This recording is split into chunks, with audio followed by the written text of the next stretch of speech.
Hi hello నమస్తే. రఘురామకృష్ణంరాజు గారు డీజీపీకి ఉత్తరం రాశారంట. ఏమని?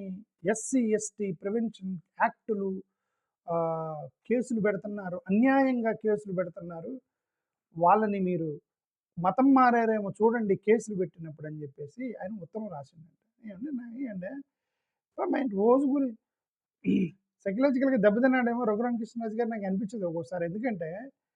ఎందుకంటే పట్టుబట్టుకుని కూర్చున్నాడు. ఎందుకు దాని మీద మనకేం తెలియదు. ఎందుకు పట్టుబట్టుకుని కూర్చున్నాడు? ఎస్సీ ఎస్టీ కేసులు ఫేక్ పెడుతున్నారు 100 సార్లు అంటే వీళ్ళందరూ తప్పుడోళ్ళు చేయడమేగా. వాళ్ళ మీద జరిగిన అన్యాయం మాత్రం కూడా మాట్లాడు. వాళ్ళ మీద జరిగిన అన్యాయం అంటే ఎన్ని అన్యాయాలు చేస్తారు వాళ్ళ మీద. వాళ్ళని కొడతారు, కేసు పెట్టరు, దాని గురించి ఎవరు మాట్లాడు. వాళ్ళని కొట్టి కేసు పెట్టరు కాగానే బెదిరిస్తారు, దాని గురించి ఎవరు మాట్లాడరు. వాళ్ళని కొట్టి పోలీసులు కాంప్రమైజ్ చేసి పంపిస్తారే, ఏం లేదా?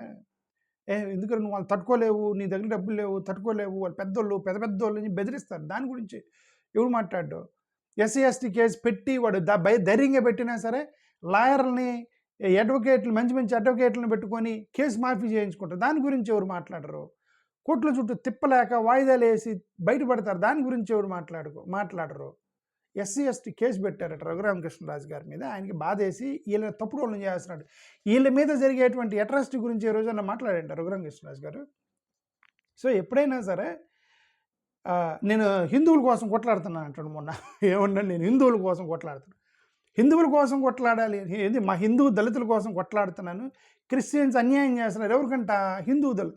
ఎస్సీ ఎస్టీ కేసు పెడితే ఒక క్రిస్టియన్ చర్చికి వెళ్ళే దళితుడు ఎస్సీ ఎస్టీ కేసు పెడితే అది హిందూ దళితులకు ఎలా నష్టం? సరే, రిజర్వేషన్స్ తీసుకుంటున్నారని ఒక అపోహ క్రియేట్ చేశారు, దానివల్ల నష్టమని భావిస్తున్నాడు అతను. ఎస్సీ ఎస్టీ కేసు వల్ల ఏం నష్టం? ఎవరి కేసు వాళ్ళదే కదా. ఒక క్రిస్టియన్ ఎస్సీ ఎస్టీ కేసు పెడితే హిందూ పెట్టకూడదు అని ఏముందా? రీప్లేస్మెంట్ అదేమన్నా కాదు కదా. నేను హిందూ దళితుల కోసం కొట్లాడుతున్నాను రఘురామకృష్ణరాజు గారు. మరి ఇదెందుకు చూడ్డు? ఎస్సీ ఎస్టీ కేసుల్ని హిందూ దళితులను కొట్టి కేసులు పెడతారు, దాని గురించి ఎందుకు ఫైట్ చేయాలా? ఎస్సీ దళితులని కుల వివక్ష చూపిస్తున్నారు, దాని గురించి ఎందుకు మాట్లాడతలేదు? హిందూ దళితుల్ని కొట్టి పోలీస్ స్టేషన్లో కాంప్రమైజ్ చేపిస్తున్నారు, దాని గురించి ఎందుకు మాట్లాడలేదు రఘురామకృష్ణరాజు? హిందూ దళితుల్ని కులం పెట్టి దూషించి డబ్బులు ఇచ్చి కాంప్రమైజ్ చేస్తున్నారు, దాని గురించి ఎందుకు మాట్లాడతారు రఘురామకృష్ణ? ఇవన్నీ హిందూ దళితుల కోసం కొట్లాడుతున్నాడు కదా ఆయన.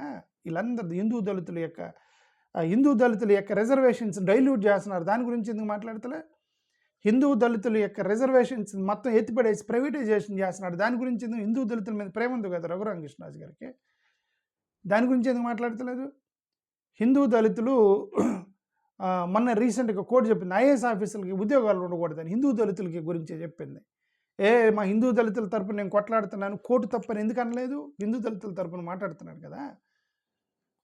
హిందూ దళితుల తరపున మాట్లాడతలా, హిందూ దళితులను అడ్డం పెట్టుకొని క్రిస్టియన్ దళితులు మెజారిటీ ఉన్నారు కాబట్టి మెజారిటీ ఆఫ్ దళిత్స్ మీద అటాక్ చేస్తున్నాడు రఘురామకృష్ణరాజు గారు. నాకు అర్థమైంది. ఓకే, నేనేమన్నది ఏంటంటే అటెన్షన్ని షిఫ్ట్ చేయకూడదు. కంప్లైంట్ చేస్తే గవర్నమెంట్ వాళ్ళు చూసుకుంటారు కదా. కన్వర్షన్ అంటే ఏంది? కన్వర్షన్ అంటే ఫస్ట్ ఆఫ్ ఆల్ ఈ చట్టాలు పక్కన పెడితే హ్యుమానిటేరియన్ గ్రౌండ్లో తిట్టించుకున్నవాడు కేసు పెట్టకూడదని చెప్పి మతం అడ్డం వచ్చేది ఏంటంటే, తిట్టించుకున్నవాడు ఇది అంతకన్నా దారుణం ఏమన్నా ఉందా? బూతు అనేది వర్షం లాంటిది. వర్షం అందరి మీద పడిద్ది, అందరూ తొడుస్తారు. ఈ బూతులు తిడతారు. అది ఒక క్రిస్టియన్ ఒక హిందూ కలిసి వెళ్తున్నాడు అనుకోండి, ఇద్దరు ఫ్రెండ్స్ రాజు రాము ఇద్దరు వెళ్తున్నారు. రాజుని అమలెక్కలు తిడతాడు, రాముని అమలెక్కలు తిడతాడు, కానీ రాజు కేసు పెట్టకూడదు, ఎందుకు? కన్వర్ట్ అయ్యిందంట. అది రఘురామకృష్ణరాజు గారు చేసేటువంటి ఇదొక న్యాయం. మళ్ళీ న్యాయం గురించి మాట్లాడుతున్నారు వీళ్ళంతా. సరే, కన్వర్షన్ అయితే చేయవచ్చు. కన్వర్షన్ అయ్యి నేను అవ్వలేదు స్వామి అంటే నువ్వు అయ్యావు ఎంక్వైరీ చేయని చెప్పి అట్లా ఉత్తరాలు రాశాడు ఆయన. ఎవరికి? డీజీపీకి ఉత్తరం రాశా అంటే ఎంక్వైరీ చేయండి అని. ఓకే, పోలీసులు నిజంగా అదేనంటే చట్టానికి, న్యాయానికి, ధర్మానికి ప్రతీక అయితే 4వ సింహం వేరా పోలీసులు కూడా చట్టం చూడరు. చూడట్లేదు ఈ మధ్య. చట్టం అంటే ఎతుకుతున్నారు అంటే ఇది ఎస్సీ ఎస్టీ కేసు పెడితే దీన్ని ఎలాగ మనం తప్పించాలని ఎతుకుతున్నారు, పాయింట్స్ ఎతుకుతున్నారు. ఎక్కడ పాయింట్స్ ఎతికి ఇది సో ప్లేసులో అటు పోతా ఇలా చర్చికలు చూశాడు, టక్కని కూడా ఫోటో కొట్టాడు, తీసేయండి వాడికి ఎస్సీ సర్టిఫికేట్. ఎస్సీ ఎస్టీ నుంచి తప్పించుకోండి. కొట్టడం ఎందుకు, బూతులు తిట్టడం ఎందుకు, చర్చికలు చూశాడని చెప్పి తీసేయడం ఎందుకు? అది అన్యాయం కదా అంటున్నా నేను. ఓకే, ఇప్పుడు కంప్లైంట్స్ ఇప్పుడు క్యాస్ట్ డిస్క్రిమినేషన్ జరుగుతుంది, న్యాయం జరగలేదనుకోండి, వీళ్ళందరూ వైలెంట్ అవుతారు ఏదో ఒక రోజు. సోషల్, ఎకనామిక్, ఫిజికల్ రిటాలియేషన్ జరిగేది. ఇప్పుడు రఘురామకృష్ణరాజు గారు అదే పనికి ఏమంటున్నారంటే, ఎస్సీ సర్టిఫికేట్లు అన్యాయం చేస్తున్నారు, ఎస్సీ సర్టిఫికేట్లు వాడు ఇప్పుడు ఎవడో కొడతాడండి వాడిని, బూతులు తిడతాడు, అమ్మ లెక్కలు తిడతాడు, బూతులు తిడతాడు. వాడు కేసుకి వెళ్తే నువ్వు క్రిస్టియన్ అనగానే వాడు ఉబ్బరపోయిద్ది. ఇదేంద్ర నన్ను తిట్టాడు కదా, నేను తిట్టించుకున్నాను కదా నేను వాడి చేత, నా కులం పెట్టి తిట్టాడు కదా అతను, నేను పోతే నీకు ఎస్సీ ఎస్టీ కేసు పెట్టకూడదు అంటాడు ఏంటి నన్ను అని చెప్పి వాడు రిటాలియేట్ అయితే social, economical and physical retaliation తిప్పికొట్టారంటే ప్రమాదం అయిపోయింది. వాళ్ళందరూ పోయి ఆ నక్సలైట్లో జాయిన్ అవుతారు. మీరు ఇంత ప్రెజర్ పెట్టారంటే నక్సలైట్లో జాయిన్ అయిపోతారు వీళ్ళంతా పోయి. దయచేసి టూ మచ్ ప్రెజర్ పెట్టకూడదు, చాలా సాఫ్ట్గా లైట్గా ఉండాలి. మరీ ఎక్కువగా ఇప్పుడు రాజకీయం ఇప్పుడు పొలిటికల్ గెయిన్ కోసమేనండి. రఘురామకృష్ణరాజు గారు పొలిటికల్ గెయిన్ కోసం ఇవన్నీ పెడుతున్నారు. నేను పెట్టే చాలా వీడియోలు కూడా నేను పొలిటికల్గా కనెక్ట్ చేస్తూ ఉంటాను. ఎందుకంటే మా ఏడేసిన పైకి తీసుకురావడానికి ట్రై చేస్తూ ఉంటాను. నేను ఒక లైన్ క్రాస్ చేయను, గట్టిగా నొక్కితే ఏమైంది, హిందూ సహోదరులు హట్ అవుతారు. కాబట్టి నేను చాలా జాగ్రత్తగా మాట్లాడుతూ ఉంటాను. నువ్వు గట్టిగా నొక్కకూడదు క్రిస్టియన్స్ని, మరీ అంత బలవంతంగా నొక్కకూడదు. రఘురామకృష్ణరాజు గారు కొద్దిగా లైట్గా రాజకీయం చేయి. నువ్వు రాజకీయంగా పైకి ఉంటావు, రాజకీయం ఉరికి చేయి, రాజకీయం చేయగానే వాళ్ళకి అన్యాయం చేయగాకు. అది నేను చెప్పేది. వీళ్ళందరూ అందరూ రాజకీయం చేస్తారు. చంద్రబాబు నాయుడు రాజకీయం చేస్తాడు, జగన్ గారు రాజకీయం చేస్తారు, బీజేపీ వాళ్ళు, కాంగ్రెస్ వాళ్ళు, వీళ్ళందరూ రాజకీయం చేస్తారు. వీళ్ళందరూ ఊరికే సోషల్ మీడియాలో వచ్చి తిట్టుకుంటారు కానీ యాక్చువల్గా అన్యాయం చేయరు ఎవరికి. చంద్రబాబు నాయుడు కూడా మీరు మత మార్పిడి మూట, క్రిస్టియన్స్ అది ఇది అని చెప్పి తిట్టాడు గతంలో, కానీ ఇప్పుడు ఎవరు సర్టిఫికేట్లు తీసేయలేదు కదా.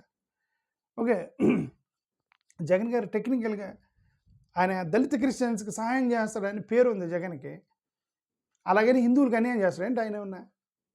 నరేంద్ర మోడీ గారు అనుకుంటే సర్టిఫికేట్లు పీకేయడం ఎంత పని వీళ్ళందరికీ, భారతదేశంలో ఉన్న ఎస్సీలు మొత్తం సర్టిఫికేట్ పీకేయాలంటారు నరేంద్ర మోడీ గారికి ఎంత పని. ఒక ఆర్డర్ ఇచ్చి ఎందుకు పీకేయలేదు?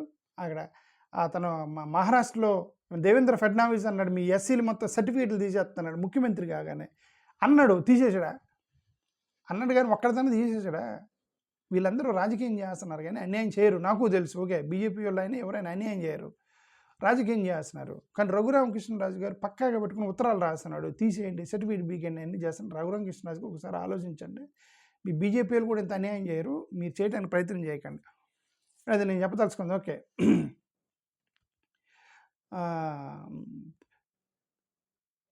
ఎక్కువ ఇప్పటికి చాలా ఎక్కువ మాట్లాడండి. ఇప్పుడు ఇది చాలా మాట్లాడదామని రాసుకున్నాయి ఇక్కడ ఇదంతా. ఇది చాలా ఆయన చెప్పాల్సింది చెప్పలేదు. థ్యాంక్ యూ, నమస్కారం.